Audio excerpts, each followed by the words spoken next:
Hi hello అందరికీ నమస్తే. Welcome to our channel. నా పేరు రవీందర్. కూటమి అధికారంలోకి వచ్చిన తర్వాత ఈ వైసీపీ సోషల్ మీడియాలో యాక్టివ్గా ఉండేవాళ్ళు కానీ, వైసీపీకి సపోర్ట్ చేసేవాళ్ళు కానీ, వాళ్ళు అసభ్యకరమైన పోస్టులు పెడుతున్నారని చెప్పి, మరి వాళ్ళ అధికారంలో ఉన్నప్పుడు మమ్మల్ని ఇబ్బందులకు గురి చేశారని చెప్పి చాలామందిని అరెస్ట్ చేస్తున్నారు. ముఖ్యంగా ఇప్పుడు ఆర్జీవీకి సంబంధించినటువంటి ఒక చర్చ జరుగుతుంది. ఆర్జీవీ కూడా అరెస్ట్ అవ్వబోతున్నారా, మరి ఆర్జీవీ చేసిన తప్పేంటి అని దానికి సంబంధించి. ఎందుకంటే ఆర్జీవీ ఒక దర్శకుడు. ఆ దర్శకుడు తనదైన శైలిలో ఒక సినిమా తీయడం జరిగింది. అప్పుడు వ్యూహం అనే సినిమా.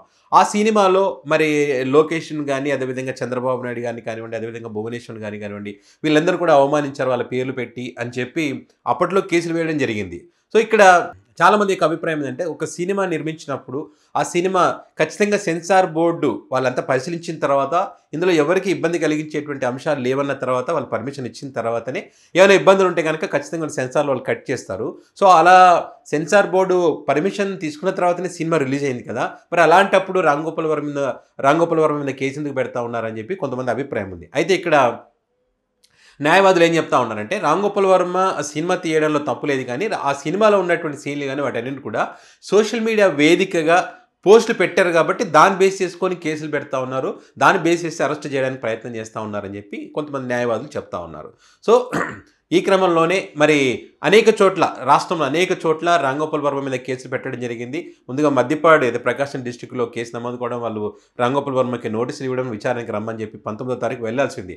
అయితే ఏదైతే షూటింగ్లో ఉన్నా కాబట్టి నేను రాలేనని చెప్పడం జరిగింది. సో దీనికి సంబంధించి కూడా అసలు కేసు తన పైన అనవసరంగా కేసు పెట్టారు, తప్పుడు కేసు పెట్టారని చెప్పి హైకోర్టుకు వెళ్ళడం, అక్కడ కాస్ పిటిషన్ వేస్తే కాస్ పిటిషన్ కొట్టేశారు. అక్కడ ఇది ఖచ్చితంగా విచారణకు వెళ్లాల్సిందే అని చెప్పి తర్వాత మళ్ళీ ఒంగోలు పోలీసులు నిన్న 25వ తారీఖు విచారణకు రావాలని చెప్పినటువంటి క్రమంలో మరి ఏపీ హైకోర్టును ఆశ్రయించి నాకు అక్కడ విచారణ కనుక వెళితే థర్డ్ డిగ్రీ వాడేటువంటి అవకాశం ఉంటుంది కాబట్టి నన్ను ఇబ్బందికి గురి చేస్తారు, కాబట్టి నాకు ముందస్తు బెయిల్ కావాలని చెప్పి ఏపీ హైకోర్టుని అయితే ఆశ్రయించారు.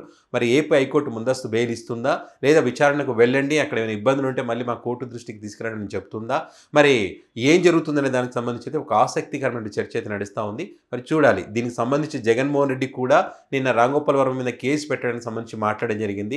మరి రామ్ గోపాల్ వర్మ సినిమా తీశారని చెప్పి మీరు కేసులు పెడతా ఉన్నారు, మరి మీరు కూడా వివేకం అనేటువంటి ఒక సినిమా తీసి మమ్మల్ని, మా కుటుంబాన్ని, మా పాత్రలు, మా పేర్లను అక్కడ కించపరుస్తూ అవమానపరిచారు కదా, మరి మీది తప్పు కాదా, అధికారంలో ఉన్నాం కదా అని చెప్పి ఇష్టం వచ్చినట్టుగా చేస్తే ఖచ్చితంగా ఆ చర్యకు ప్రతిచర్య ఉంటుంది, దాని ఫలితం అనుభవిస్తారనే విధంగా నేను జగన్మోహన్ రెడ్డి గారు మాట్లాడినటువంటి పరిస్థితి. మరి ఏదేమైనా కూడా మరి ఏపీ హైకోర్టులో రామ్ గోపాల్ వర్మకు ముందస్తు బెయిల్ వస్తుందా రాదనేది ఈరోజు తేలుతుంది.